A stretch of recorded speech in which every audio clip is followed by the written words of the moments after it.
There's a phrase written in my notebook that I use to plan these videos, and it helps remind me of my purpose and why I'm doing what I'm doing. And that phrase is, to paraphrase, that you and your voice, your individual voice, matters to the vibrancy of clawhammer banjo and old-time music in general. You are an important piece of the future of this type of music, and so my goal as a teacher and player is to help bring you along with me and inspire you to keep improving, because I really do believe that you are the future of the music. So with that in mind, I'm going to share 3 ways today that I use in my own playing to create my own individual voice and put my stamp on the music that I play today on Banjo Quest.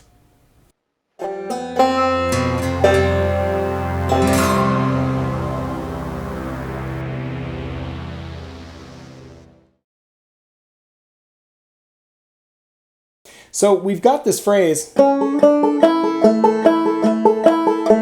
"let me fall." What is an easy way to make a variation for that? I'm replacing a ditty with a hammer-on.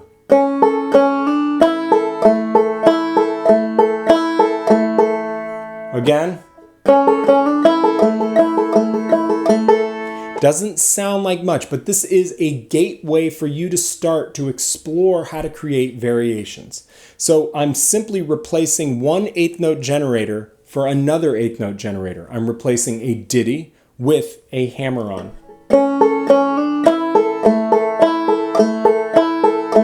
Now I could do the same thing in reverse and do a pull-off. Check this out. Faster. And now let's try a slide. Maybe multiple slides. And then all together.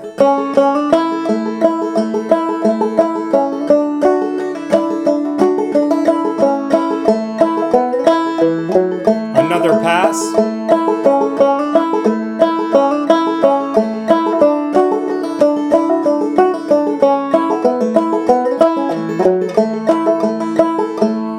So I'm just making some very simple adjustments with how I'm generating my 8th notes. An 8th note generator is an 8th note generator, and so I can sort of plug and play as I choose to create different sort of movements within that melody space. I'm not thinking about chords, I'm not thinking about any of that stuff right now. I'm tuned to A, so it's an open tuning, and that there's a lot of wiggle room there to explore. So I encourage you to take chances, take risks, find what sounds good to you, and start replacing those ditties with other left-hand techniques.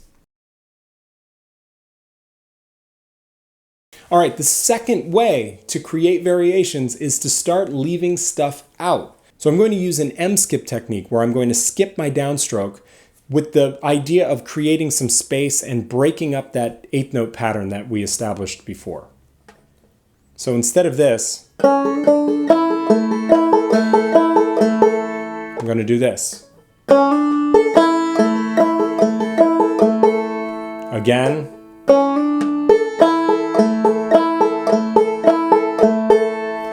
I use this technique a lot. In fact, it's usually my go-to, especially if I'm starting an arrangement. I like to drop notes out rather than add them or change the 8th note pattern. It creates space in the sound, and you can really explore this throughout the tune. So let me just play it once, making heavy use of the M-skip.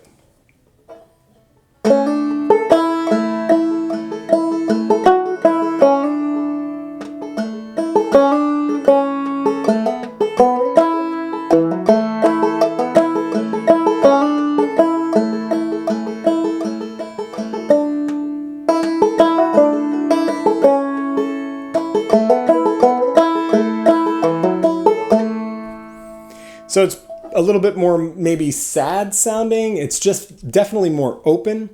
Using those M skips to clear out the constant 8th note ringing can really help. And in contrast to a double thumbing part, it's really beautiful. So check this contrast out. I'm going to play with heavy M skips, and then I'm going to revert back to sort of a Kyle Creed approach and see how Even though they're wildly different approaches, they can create different moods within the same performance. First M skip, then Kyle Creed, heavy double thumbing.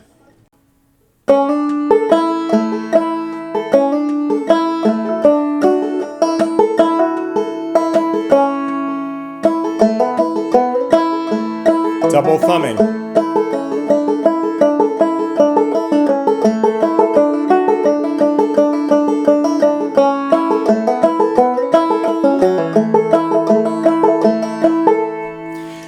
So when you take the 8 notes away and then add them back in, it creates what I hear as drama. It's really cool. So maybe while you're singing, you're going to drop out some notes with your M skips. And then when you're playing your instrumental portion, you can add those double thumbing parts back in to create a sense of urgency or just make the sound bigger and wider and more full. So these are just some ideas for you to play with in your own variations. Again, take chances, take risks. That is really important. For our third exercise and our third way to think about creating variations for this tune, we're going to back up a little bit and create a topography of the entire tune. And the way I do this is with dynamics. So we can go from this very simple double thumbing pattern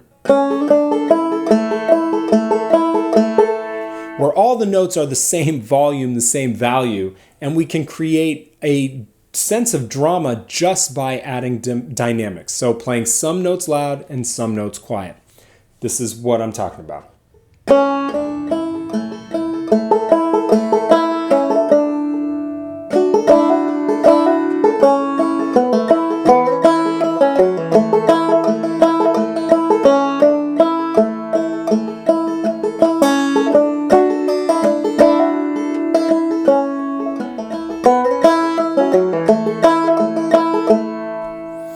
So did you feel how that was sort of an undulating wave of loud notes and quiet notes and loud notes and quiet notes? That adds to the expressive quality of that kind of playing.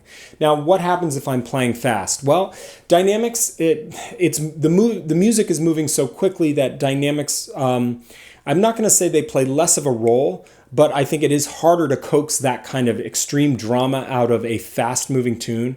But I can still use dynamics to create the groove that I want. I can choose notes to emphasize, and that helps me establish the feel and the groove that I'm going for. So let me play something fast for you.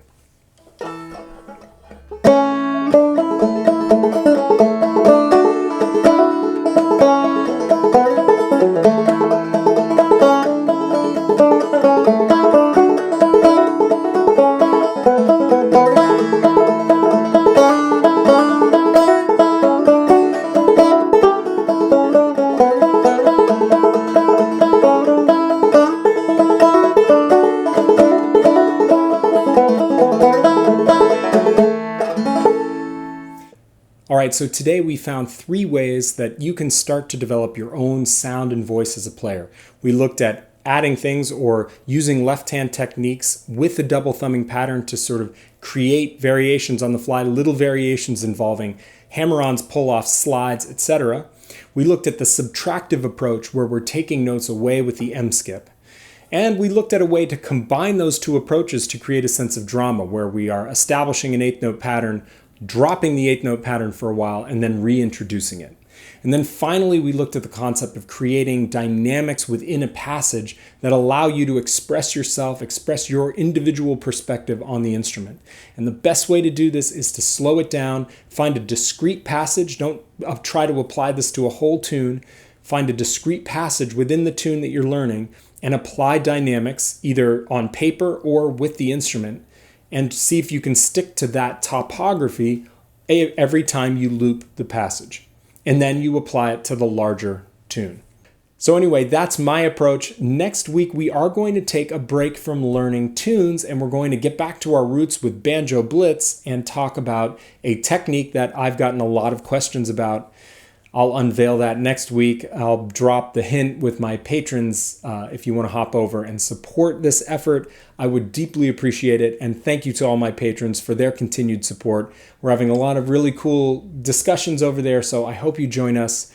and I will see you next week right here on Banjo Quest.